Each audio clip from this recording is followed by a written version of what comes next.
Pollyanna, and welcome to Pollyanna's Garden Variety Playhouse. Tonight, we won't be sharing a story from one of these books, but we have a story to share with you from around the world.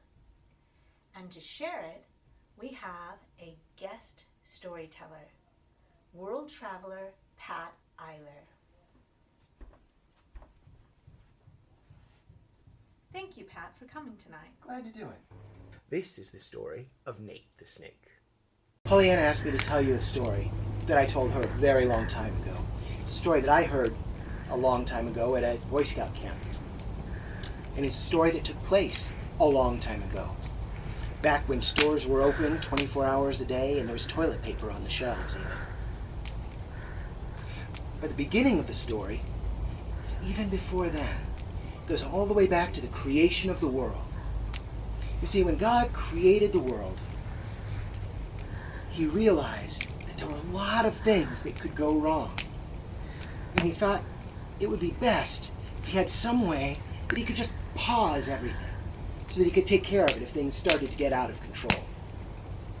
And he thought, I could build a lever, a nice lever that I could put in the run position. If I need to, flip it over to the pause position. So he built the lever so that he had a way to stop things if he needed to. But he realized that having that lever just sitting there could be a dangerous thing. What would happen if someone else found the lever? So he hid it. He hid it really well out in the desert where nobody would go looking for it. But then he thought, someone still might find the lever. What would happen then? He thought, I can create a guard for the lever. And he thought, and he thought, and he thought, and he thought, I know what I can create. I can create a snake. It would scare people away. It would be fine in the isolation of a desert. It would be self-sufficient, and it can watch over the lever. So he created a massive snake. A wonderful snake. A snake called Nate. Now, Nate the snake was happy in the desert. He was happy with the lever. He was happy guarding the lever. He felt very important. He would take a day and sort of crawl around in the sand in a big circle, making sure nobody was coming near. He would keep an eye out. He would perch himself up on a rock where he could sun himself and stay warm, and keep an eye over all the approaches and make sure nobody was coming. And things went very well for Nate. They went very well year after year, century after century, millennia after millennia, until eventually progress started to catch up. He heard horses traveling by with people on them. He heard people building railroad tracks, and then he heard trains running along those tracks. Then he heard people building roads. He heard cars and trucks on the roads. And if he got way up high on his sunning rock, he could see the road off in the distance. And he could see cars and trucks whizzing past. One day, he noticed something flying overhead. It was an airplane. He'd never seen an airplane before. This was amazing.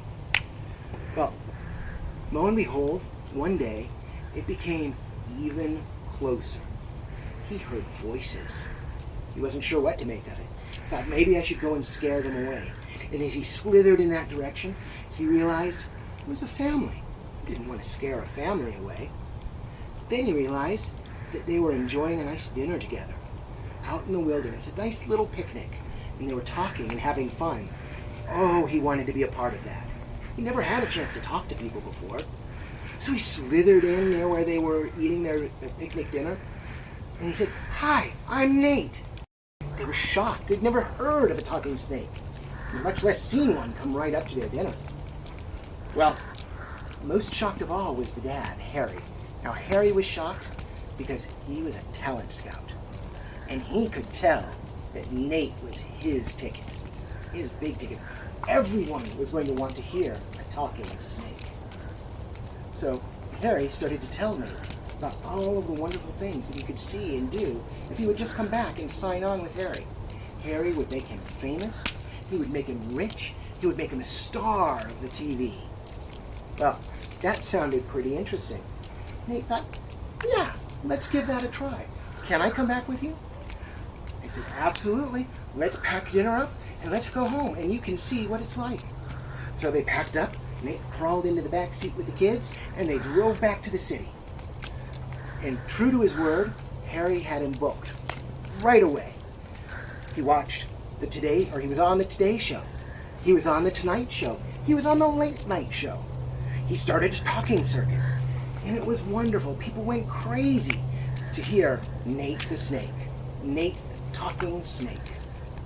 Well, at first, Nate would make trips back pretty frequently to go check on the lever, just so that everything was okay. But he started to get more and more successful, more and more rich. His mind started to wander a little bit, and he started to spend more time away. First it was a couple of weeks, then it was a couple of months. One day he realized he hadn't seen that lever in years. He felt awful. He knew he had to get back. So he hitched a ride out of town, had the trucker drop him off.